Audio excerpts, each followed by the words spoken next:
Vamos começar com a exposição às condições de trabalho do policial, do representante da Associação Nacional de Praças, Elisandro Lotin.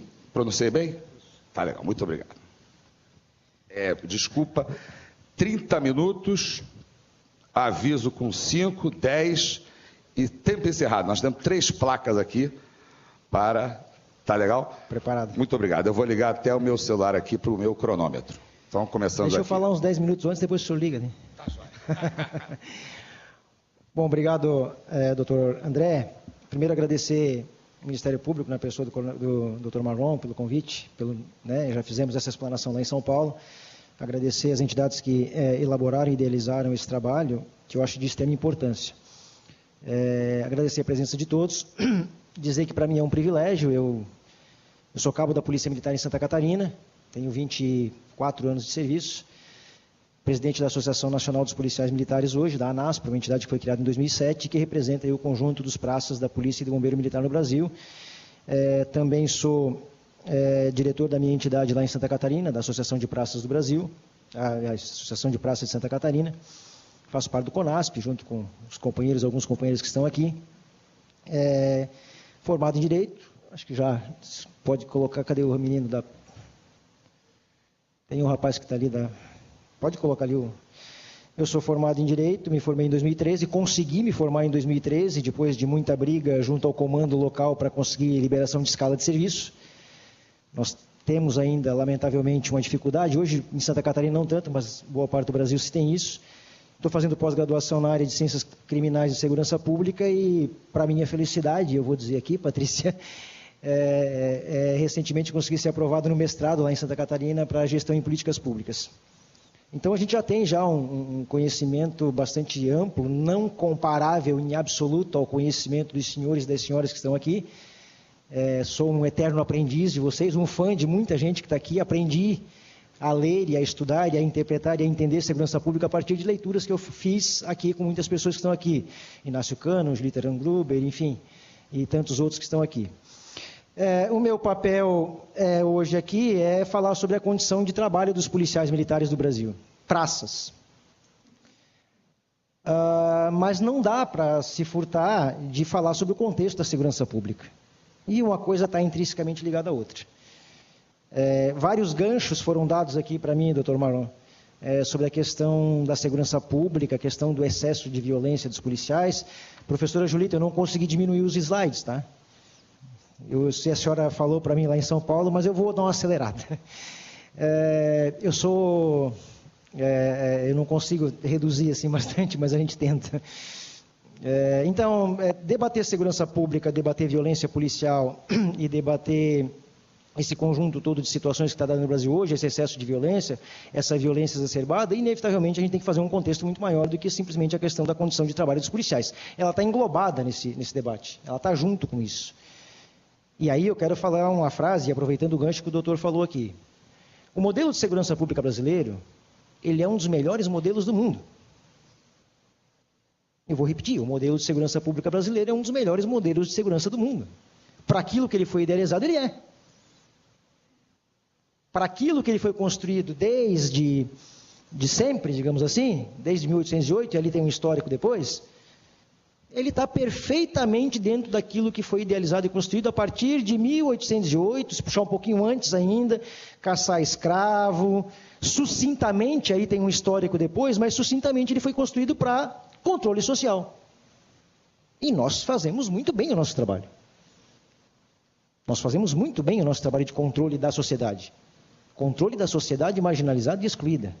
E eu tenho usado a expressão em alguns espaços onde eu tenho oportunidade de falar, eram 3 P's, né? E eu vou usar a expressão, mas eu vou tentar, preto, pobre e prostituta. E eu acrescento, preto, pobre, prostituta, professor e praça. São 5 P's agora.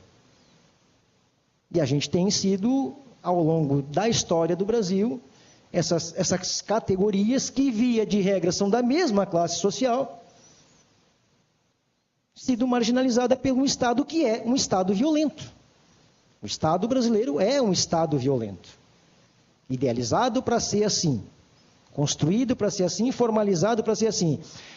O meu amigo Anderson Araújo, do blog Policial Pensador, fez um artigo recentemente onde ele coloca que o Estado brasileiro é um Estado militarizado. E é. E a influência do modelo militar na construção da política, na idealização do Estado brasileiro, ela está desde a proclamação da República. Quando não diretamente, como houve em 64, indiretamente, né? Se nós formos avaliar hoje, nós temos aí, em todos os órgãos do Executivo, Legislativo e Judiciário, tem sempre um coronel ou um general que carrega a mala de alguém, que faz a agenda, que dita onde é que vai, etc, etc. Isso historicamente. Se não estão envolvidos diretamente, estão indiretamente dando mais ou menos a linha. Então, nós somos um Estado militarizado. E isso traz reflexo. E por que é um Estado militarizado? Para manter uma classe social majoritariamente grande, de 90% da população brasileira, nos morros, como é o caso do Rio de Janeiro, nas favelas, como citou aquela moça aqui, em outros espaços, São Paulo, né? E manter os outros 5% bem aquinhoados em Copacabana, lá no Leblon, lá em São Paulo, no Morumbi, em Santa Catarina, em Joinville, na minha cidade, no bairro Atiradores, em Florianópolis, na Avenida Beira-Mar. Então, ele é construído para ser isso, e ele é excepcional, ele cumpre a sua função. Eu só discordo da questão de que a gente não... eu sou um otimista por natureza, né? Se eu não fosse, eu não estaria nem aqui. Já passei por alguns perrengues nessa luta de 15 anos. Então, a gente tem que lutar contra isso e trabalhar contra isso. E, quiçá, daqui a 10, se os meus filhos e meus netos vão colher o fruto do nosso trabalho de contestação e conscientização da sociedade, já é outra história, mas eu acho que a gente não pode se omitir. E quem é que não pode se omitir? A sociedade, aqueles que pensam um pouquinho, não podem se omitir e tem que externar isso. A polícia brasileira é violenta? É violenta. O Ministério Público é violento.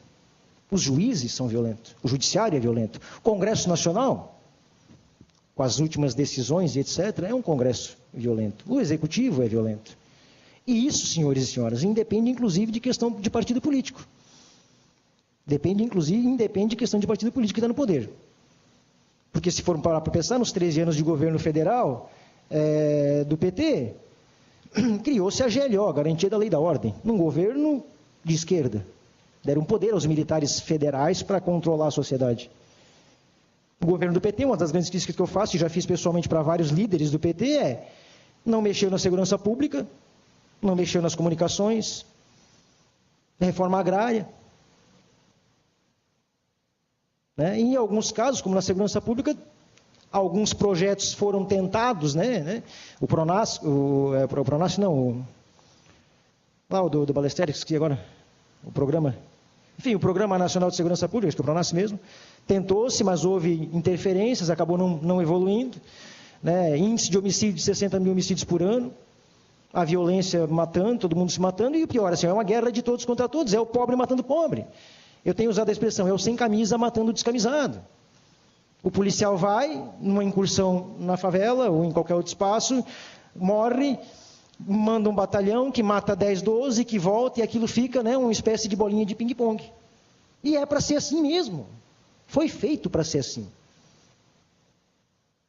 Agora, culpar o policial, aquele soldado que está lá na ponta, apontar o dedo e dizer, não, tu é culpado, e eu tenho tido alguns debates ferrenhos em alguns espaços do movimento sindical e associativo, e é um grande erro das pessoas culpar o policial. Não, ele é produto, ele é feito para ser assim, ele é feito para ser do jeito que ele é. Ele passa 25 anos na polícia militar, e não é na polícia militar, a gente às vezes localiza e focaliza na questão da polícia militar, ela é culpada também, mas também tem outros espaços, como eu disse, mas ele passa 25 anos ouvindo, nós somos diferentes. Sociedade civil e sociedade militar. O militar e o civil, já começa por aí, essa separação. Que é uma separação maluca.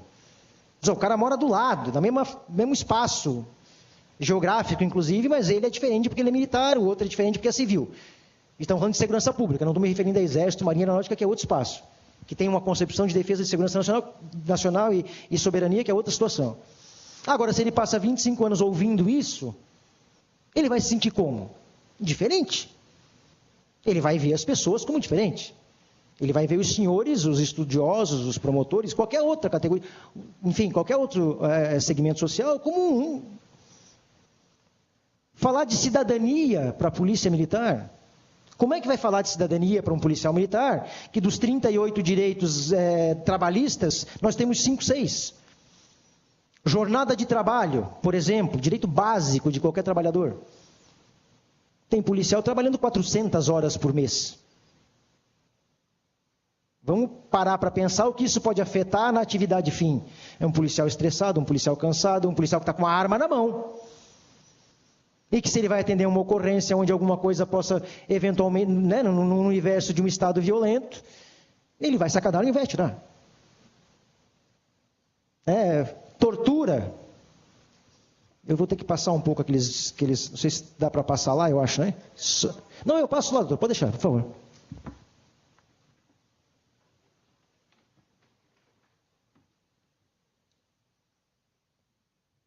Bom, aqui fica mais fácil. Eu trouxe um histórico da segurança pública aqui, mas eu acho que não compete muito aqui agora, até porque já foi, todo mundo já mais ou menos sabe, modelo inglês, modelo francês de segurança pública. E aí o modelo inglês e o modelo francês. Um modelo inglês de polícia comunitária, de polícia de proximidade, que é o que vige na Inglaterra hoje, em alguns países, e um modelo francês autoritário e estatal, que é o que está dado hoje no Brasil. E aí por que não funciona a polícia comunitária? Não tem como funcionar a polícia comunitária, modelo de proximidade, tentar inserir isso num modelo que é um modelo autoritário estatal. Isso é inviável, não cabe. Eu tenho dito, e alguns coronéis têm ficado bravos comigo, que polícia comunitária, a lógica da polícia comunitária, ela serviu muito para vender livro, e bastante gente viajar o Brasil todo para supostamente pegar. Mas na prática não vai funcionar nunca, porque não se adequa, não se encaixa. Vou tentar dar uma adiantada aqui, que já me... Aí eu trago um histórico aqui, mas o que eu quero chegar basicamente às condições de trabalho. Cidadania. O policial militar não é cidadão, ele é subcidadão. A Constituição diz isso. Em 88, a Constituição diz que nós somos subcidadãos. Não temos direito a jornada de trabalho, não temos direito à sindicalização, à greve, e vários outros direitos que são dados e que infelizmente a gente não tem. Só voltar aqui para mim poder me localizar. Só um minutinho. Não, aqui. Eu não vou ler, mas eu vou falando. A polícia é construída para ser o que é. O policial, ele é subcidadão. Alguém consegue imaginar um trabalho feito de direitos humanos e exigir de um policial que ele defenda direitos humanos se ele não tem os seus direitos humanos respeitados? O conceito de direitos humanos dentro das instituições de segurança pública não existe.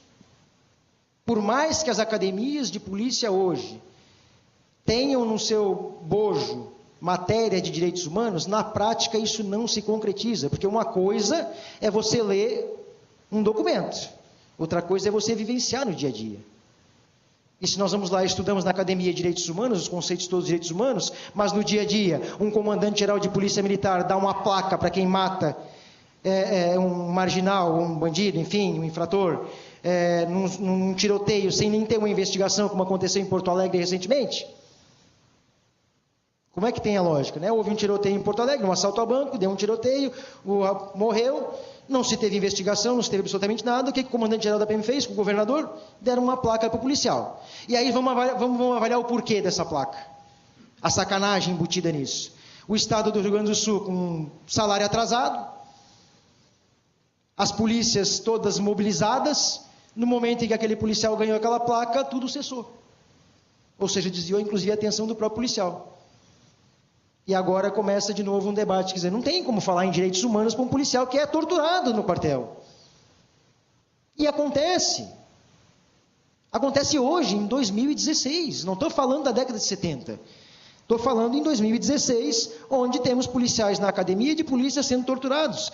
Aqui no Rio de Janeiro é um exemplo claro disso. As condições de trabalho das UPPs, que até recentemente estavam aí, enfim, na mídia, onde estava lá um toldo, né, um container, um calor de 50 graus no interior e o policial lá dentro.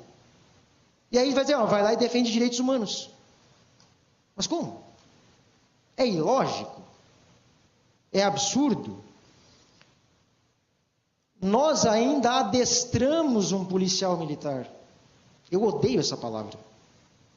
Adestrar é um cachorro, pelo amor de Deus. E nos nossos regulamentos e nos nossos cursos, está lá, adestramento de policiais militares. Mas tu não adestra um ser humano, tu adestra um animal. E está escrito em todos, ou a maioria dos regulamentos. Hierarquia e disciplina, conceito básico do militarismo.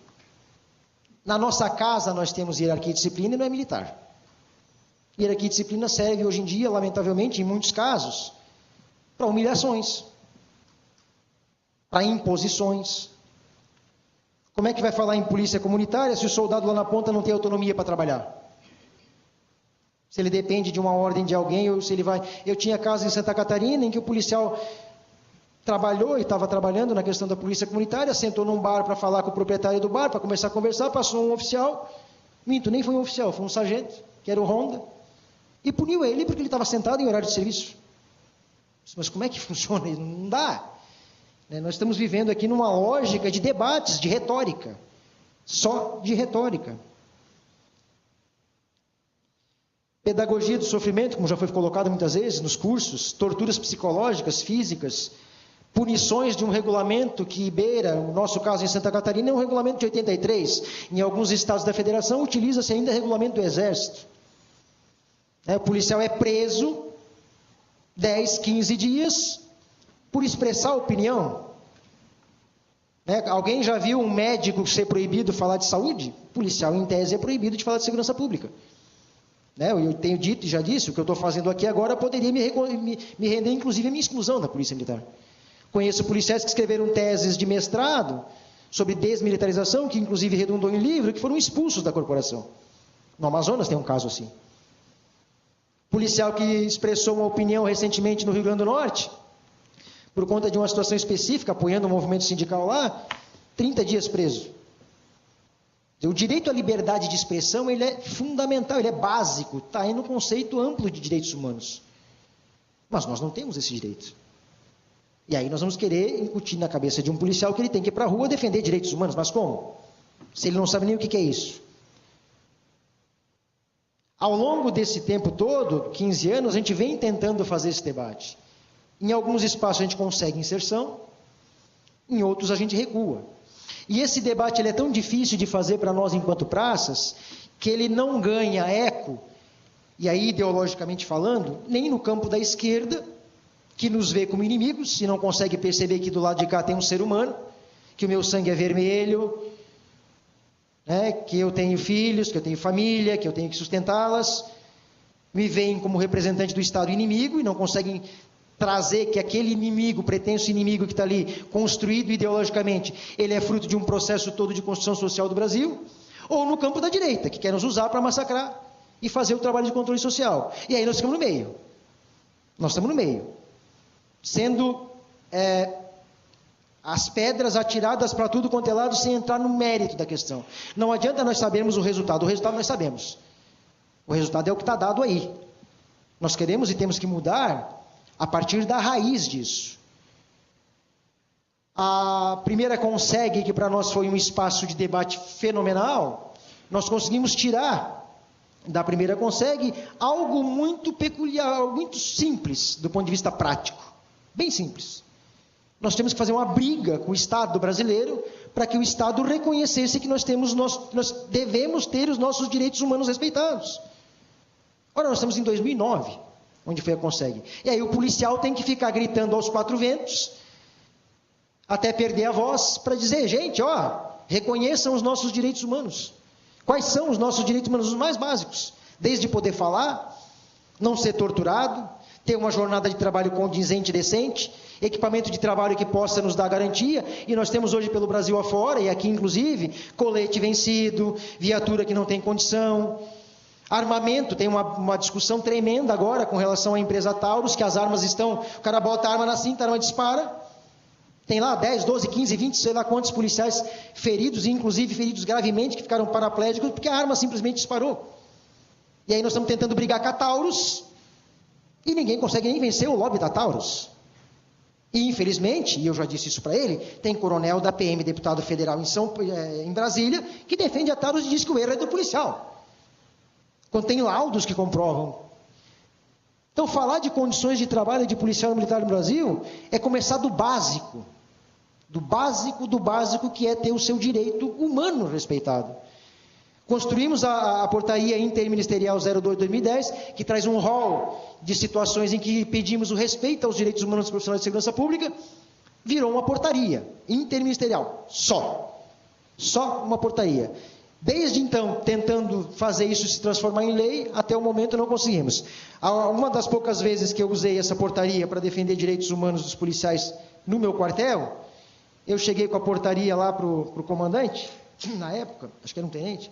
Tenente, o senhor não pode fazer isso, tem uma portaria interministerial que diz que não pode. Na minha frente. Isso para mim não vale nada. E não vale. Porque a gente vive num mundo à parte, inclusive na perspectiva de legislação. Se falou muito aqui na questão da responsabilidade do Ministério Público. Quantas vezes recorremos ao Ministério Público, em Santa Catarina e em outros estados, pedindo socorro? Aquilo entra numa gaveta, fica, não sai, e vou usar bem a expressão, me perdoe a honestidade. Me perdoe, eu tenho mania de ser franco, às vezes até demais, e isso às vezes traz problemas. Íamos lá, fazíamos documentos, encaminhávamos para o MP, para não sei aonde, para isso, para a OAB inclusive. E aí à noite encontrávamos as mesmas pessoas que deveriam estar nos protegendo, tomando uísque 12 anos com quem está nos castigando. E assim, não foi uma nem duas vezes, foram várias vezes que a gente viu isso. Então é muito difícil ser policial no Brasil, é muito difícil, porque tu toma pedrada de tudo quanto é lado, de todo mundo, e aí não se procura entender o porquê que nós chegamos a essa situação. Questão de relações humanas dentro do quartel não existe. Existe uma imposição, eu mando, tu obedece e acabou. Não se trabalha essa lógica de relações humanas. Tem que acabar com a lógica, e eu disse isso hoje de manhã numa reunião aqui com os oficiais e praças do Rio de Janeiro. Nós temos que acabar com a lógica do policial herói. Não existe herói. Herói leva tiro, bate aqui e sai. É muito cômodo para o Estado e para a sociedade dizer que nós somos heróis. É muito tranquilo dizer que nós somos heróis. Porque no herói ele pode tudo. O herói ele está imune a qualquer coisa. E nós não estamos imunes. O nosso índice de suicídio é um dos maiores, se não o maior, que tem em todas as profissões. O índice de internamento por problemas psicológicos dos policiais no Brasil é absurdamente grande. Nós trabalhamos com aquilo que a sociedade joga para baixo do tapete. Eu tenho que sair de uma ocorrência onde eu atendi um parto, que é do ponto de vista do ser humano uma coisa maravilhosa, e 2 minutos depois, ou 5, eu tenho que atender um cara que estuprou uma menina de 1 ano.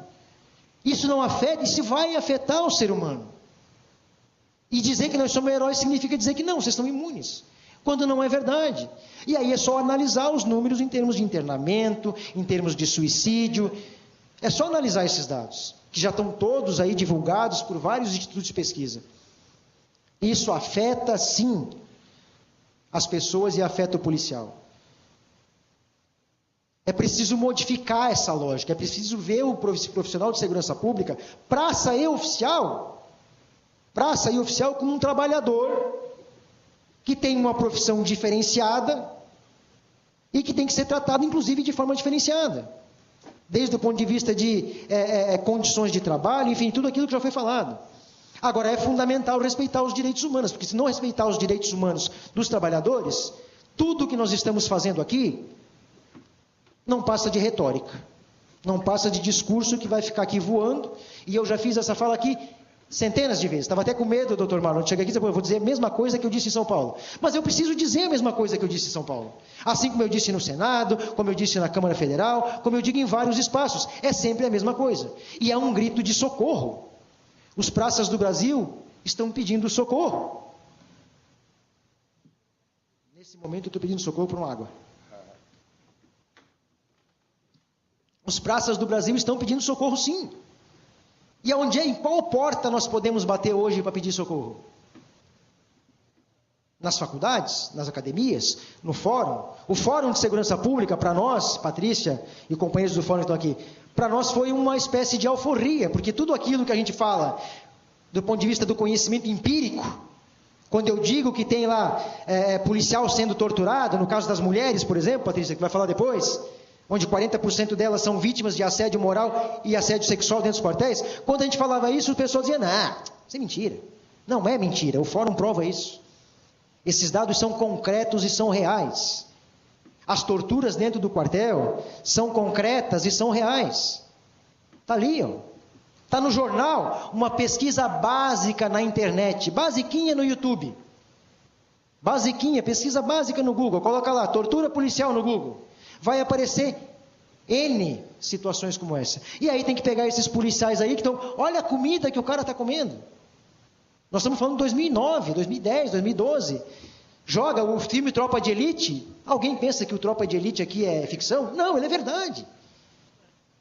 O cara vai fazer um curso de adestramento, já começa por aí, onde joga a comida toda no lugar e ó, tem 10 segundos para comer. Aí depois tu diz para esse cara, agora você vai lá defender a sociedade e os direitos humanos da sociedade. Mas como? Não é lógico, não é correto. Em alguns estados da federação, e o meu estado, mulheres que brigaram para ser policiais. Brigaram para ser policiais. Tivemos que movimentar o estado de Santa Catarina para que aquelas mulheres entrassem na polícia por conta, inclusive, de uma discriminação que tem, dada a percentual que é proposto para as mulheres, que é 6%. As mulheres brigaram, movimentamos o estado, conseguiram entrar. Foram para a academia. Na academia elas foram torturadas, e aí diziam assim para elas, vocês não queriam entrar? Está aí, ó. É para isso. Parece que faziam, inclusive, de sacanagem. Vocês brigaram tanto para entrar, agora nós vamos sacanear vocês mais ainda. Vocês quiseram entrar. Tem um tal do ditado, né, tu é voluntário, porque quando é voluntário o cara... E aí tinha mulheres com queimaduras de 1º, 2º grau na mão, mulheres com mordida nas nádegas, como teve caso em Santa Catarina, que deu inquérito policial, inclusive. Fazendo flexão, né, no asfalto quente, num sol de 40 graus às 4 horas da tarde. E aí, agora vocês vão defender a segurança pública e defender a cidadania e a dignidade do ser humano. E os direitos humanos. Mas como que vai fazer isso? Se tu é treinado no teu dia a dia para não fazer isso. E tudo que se fala em termos de mudanças, coisa e tal, de fato, tem mudado, tem evoluído. O fato que tem mudado e tem evoluído é que eu estou aqui. Claro que com riscos, obviamente. Mas estou aqui. Porque isso há 5 anos atrás, 10 anos atrás, é inconcebível. Mas acontece. Inquérito conclui que houve tortura em curso de Cefap, curso de formação de praças. Está dado, eu não estou falando nenhuma novidade, eu não estou inventando. Quando eu fiz essa fala lá em São Paulo, o doutor Marlon sabe disso, né, fui questionado por vários oficiais de São Paulo, não, isso não acontece, mas está ali, não sou eu que estou dizendo. Não sou eu que estou dizendo, eu estou me baseando em fatos empíricos que eu conheço e que estão divulgados nos jornais todos os dias. O pessoal da Força Nacional que veio aqui para o Rio de Janeiro agora, tivemos que fazer uma briga gigantesca com o ministro da Justiça, na época, para dar colchão para o cara dormir. Colchão. Tem um cara do Amazonas que veio fazer a segurança na Copa, na Olimpíada, que é um evento mundial, e tu jogou o cara num apartamento vazio, sem um mínimo de condição de um ser humano qualquer. E ainda mais de um policial. E aí eu fiz um desafio. Qual é a categoria de profissional, qualquer independente, que se submete a essa situação? Vamos imaginar que tivesse no Rio de Janeiro, uma investigação nacional que precisasse trazer fiscais da fazenda do Brasil todo para o Rio. Será que o Estado trataria esses fiscais da fazenda como tratou os policiais militares aqui no Rio de Janeiro na Olimpíada? De jogar num apartamento vazio e dizer, vire-se? Sem diária, e o pessoal estava tirando do bolso para poder se alimentar, sem um colchão, sem água potável, sem nada. É assim que o Estado brasileiro trata os policiais. E aí, senhores e senhoras, o policial ele vai refletir isso na rua. Ele vai ser violento, porque ele quer? Não, porque o Estado o trata assim, ele é treinado para ser assim. Então é preciso mudar essa lógica. Não mudando essa lógica, não tem como a gente ficar discutindo, sendo retóricos, né? Os números do fórum, né? Todo mundo já deve ter acesso a esses números, esse material vai ficar aqui depois. Jornada de trabalho, né? Não possui jornada definida em lei.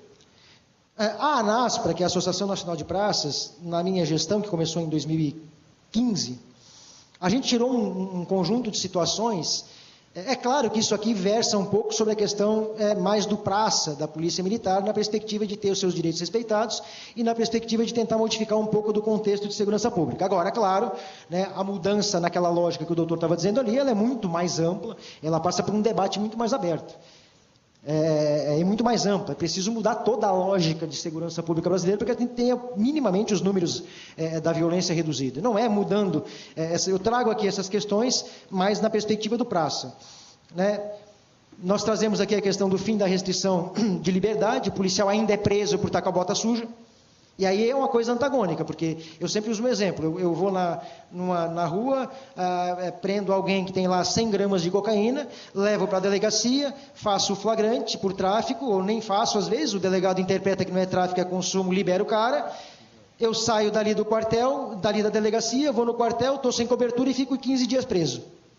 Quer dizer, como é que é? Onde é que está a proporcionalidade dessa lógica? Não tem proporcionalidade. E aí eu tenho que dizer para meu pai, eu fico imaginando uma cena, meu filho dizendo assim, pai, tu prendeu o cara com 5 gramas de cocaína e ele foi solto, mas tu estava sem o chapéu e tu está preso. Como é que explica isso? Não se explica. Então, a gente tem projeto de lei que está no Senado Federal hoje, que acaba com a pena de prisão administrativa, só falta votar no plenário, estávamos ontem em Brasília, inclusive, tentando discutir um pouco disso. Jornada de trabalho de 40 horas semanais, é básico. É básico, jornada de trabalho é direito do trabalhador básico. Nós não temos jornada de trabalho. Nós temos policiais e bombeiros, em Santa Catarina, o bombeiro, por exemplo, trabalha até 400 horas por mês, sem receber nada de hora extra ou coisa que o valha. Simplesmente trabalha, vai para a escala e aí nós estamos brigando com o comandante porque não tem efetivo. Ora, não é culpa do policial se não tem efetivo, ou do bombeiro. Nós defendemos, já há bastante tempo, em Santa Catarina já tem o acesso único com 3º grau, que é um nível superior, alguns estados já têm. O ciclo completo de polícia para PM é uma questão que tem que ser discutida, eu sempre digo, isso aqui não é solução dos problemas, tem se vendido como solução dos problemas, mas não é. Ele não pode vir só com isso, ele tem que vir com uma gama de outras propostas e medidas. Aprovação da PEC das associações, que é uma questão que vai dar o direito de sindicalização, enfim, para os policiais e bombeiros. Desvinculação das polícias e bombeiros do Exército, isso é fundamental. Isso é fundamental, não tem como continuar na lógica que está. Nós temos ainda a IGPM, que faz vistoria na PM, enfim, isso é premissa básica. E a transformação da portaria interministerial 02 em uma legislação que proteja o direito dos policiais e bombeiros. Eu só pediria mais um pouquinho, porque tem uma coisa que é importante. Eu li agora recentemente, tenho lido um autor português que fala sobre a questão de segurança pública. Ele traz uma situação que é importante. E aqui eu estou num espaço eminentemente do direito. Segurança pública não pode ficar restrita à questão do direito. Não pode ficar restrita à questão do direito. Segurança pública tem que ter um viés multidisciplinar. A formação dos nossos policiais e bombeiros tem que abranger antropologia, sociologia, história. Não pode ficar focada na questão positivista do direito. Porque se for focada na questão positivista do direito, nós vamos estar protelando essa situação e fazendo mais do mesmo. Nós temos que fazer os policiais militares, a partir da formação, os policiais de um modo geral, a partir da formação, ter conhecimentos antropológicos, ter conhecimentos sociológicos, porque a partir disso a gente vai poder ampliar a sociologia, ampliar um pouco a visão. E vai fazer com que ele se sinta partícipe da sociedade brasileira. E não que ele se sinta alijado de qualquer outro espaço. Esse professor Francisco, alguma coisa, não me lembro o nome agora, ele coloca a necessidade, inclusive, de colocar nos currículos, nas faculdades de Direito, por exemplo, uma matéria, uma cadeira específica sobre segurança pública, para trabalhar isso. E, a partir disso, claro, ampliar o debate. Uma outra questão que eu acho que é importante, e eu acho que é a primeira vez que eu vou falar isso, e meio que sozinho, inclusive, é preciso que as escolas de formação de policiais tenham professores e profissionais de fora dos quartéis. De fora dos quartéis. Eu não posso ter um coronel da PM, um tenente, não é a questão de capacidade, porque tem formação, obviamente, muito maior, ou boa também. Mas eu não posso ter um coronel, um capitão da PM, aplicando uma matéria de direitos humanos, por exemplo, que é comandante do BOP, ou do choque, ou do PPT, ou qualquer outro nome que se dê. Não dá. Porque aquilo vai ficar um cara crachá, 55 slides, lendo, mas sem entrar na profundidade Então, assim, eu defendo que a formação de policiais no Brasil todo, Polícia Civil, Polícia Militar, seja feita por profissionais das academias, né, profissionais das universidades, que possam ampliar um pouco esse leque de visão que a gente tem e, a partir disso, nos inserir socialmente enquanto cidadãos. Gente, era isso. Desculpa se eu não atendi as expectativas, mas, como eu disse, eu tenho trabalhado bastante essa questão, um pouco repetitiva, inclusive, como eu falei, mas é preciso trazer um pouco a visão do praça, aquele cara que está na rua, no dia a dia, trabalhando, tentando trabalhar e sendo apedrejado de tudo quanto é lado, quando na verdade ele também é vítima desse processo todo. Ele é uma vítima dúplice, ele é uma vítima tanto do Estado, né, que o tortura, o maltrata e o desrespeita, quanto de boa parte da sociedade que não tem essa compreensão, né, de que ele é produto de um sistema e acaba também o criminalizando de certa forma. Desculpa e obrigado a todos.